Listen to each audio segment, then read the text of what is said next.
Pakistan just made a move that could reshape Africa's economic future forever.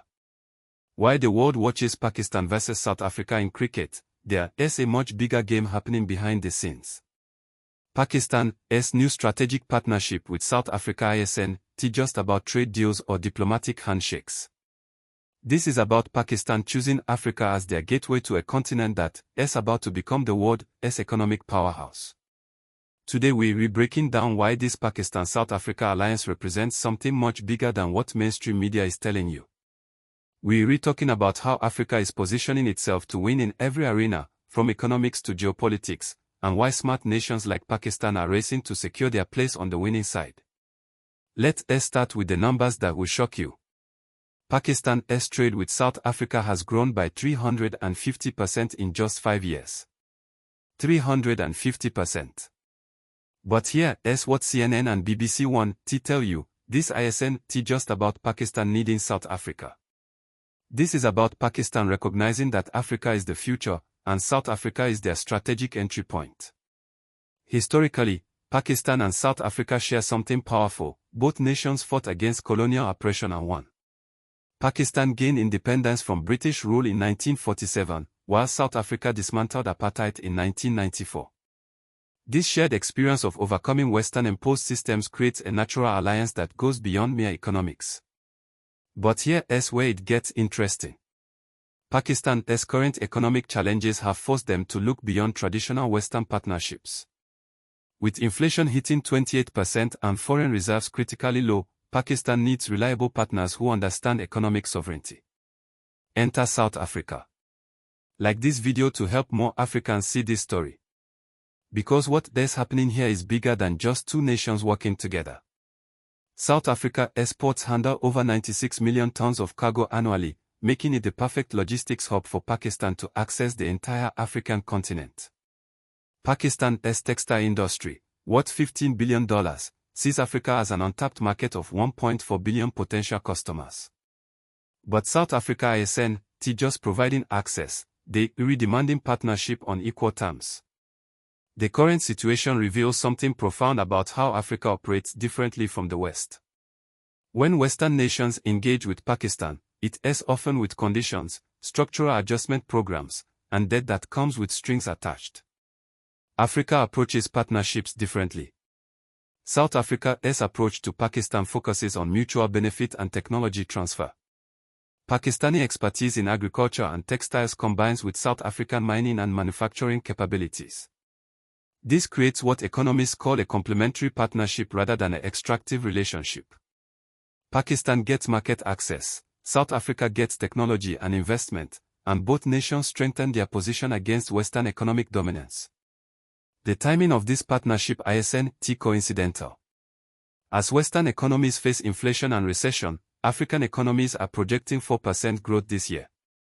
Pakistan recognizes that aligning with Africa's growth trajectory offers better long-term prospects than remaining dependent on volatile Western markets. Subscribe for honest, Pan-African analysis you want to find on CNN or BBC. Because understanding these partnerships is crucial for seeing how Africa is reshaping global economics. The key players driving this partnership reveal Africa's new approach to international relations. President Ramaphosa has positioned South Africa as the gateway for Asian nations wanting African market access, but only on terms that benefit Africa first. This isn't the colonial-era Africa that accepted whatever terms were offered. Pakistan's Prime Minister Shehbaz Sharif recognizes this new reality. His recent statements about South-South cooperation signal Pakistan's understanding that the future belongs to nations willing to partner with Africa as equals, not as paternal advisors or resource extractors. The business communities in both nations are driving this relationship beyond government initiatives. Pakistani companies are establishing manufacturing bases in South Africa specifically to serve African markets, while South African mining companies are providing Pakistan with direct access to minerals without Western intermediaries. This partnership model represents what Pan-African leaders have advocated for decades: Africa choosing its partners based on mutual respect and shared benefit rather than historical colonial ties or imposed economic structures. What makes this partnership revolutionary is how it demonstrates Africa's new economic philosophy. Africa Rising isn't just a slogan, It is a strategic reality that smart nations like Pakistan are recognizing and adapting to. The African Continental Free Trade Area, representing a market of 1.4 billion people, becomes more attractive when accessed through partnerships like Pakistan-South Africa rather than through traditional Western-controlled trade routes. Pakistan gets preferential access to this massive market, while Africa maintains control over the terms of engagement. This partnership also showcases Africa's infrastructure development success. South Africa's world-class ports, roads, and telecommunications infrastructure provide Pakistan with logistics capabilities that rival any Western alternative, often at lower cost and with fewer political complications. The energy dimension of this partnership particularly highlights Africa's strategic value.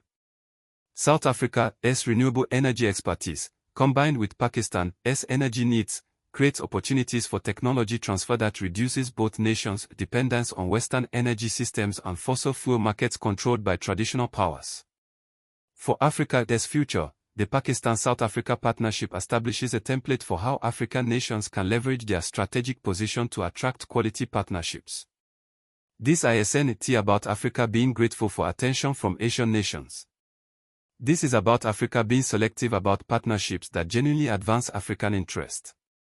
As more Asian and Middle Eastern nations recognize Africa's economic potential, South Africa's approach with Pakistan demonstrates how African nations can maintain agency in these relationships. Africa offers market access, resources, and strategic positioning, but only in exchange for technology transfer, fair pricing, and respect for African sovereignty. This partnership model directly challenges the Western narrative that Africa needs to choose between Western values and authoritarian alternatives. Pakistan and South Africa prove that nations can build mutually beneficial relationships based on shared interest and respect for sovereignty, regardless of their different political systems or cultural backgrounds. The long-term implications extend beyond economics. As Africa's population approaches 2.5 billion by 2050, early partnerships like Pakistan-South Africa position both nations to benefit from Africa's demographic dividend. Pakistan secures early access to the world's youngest and fastest-growing market, while South Africa strengthens its position as Africa's gateway for international partnerships. What this means for Africa's future is clear. The continent is successfully transitioning from being a recipient of international aid and investment to being a chooser of international partners. The Pakistan-South Africa partnership proves that Africa can attract quality partnerships without compromising African values or interests. This shift represents the maturation of Pan-African economic strategy. Rather than competing for Western attention or accepting imposed economic structures, African nations like South Africa are creating new partnership models that prioritize African agency and mutual benefit. For other African nations, the Pakistan-South Africa success provides a blueprint for engaging with Asian, Middle Eastern, and other global South partners in ways that advance African development while maintaining African control over the terms of engagement.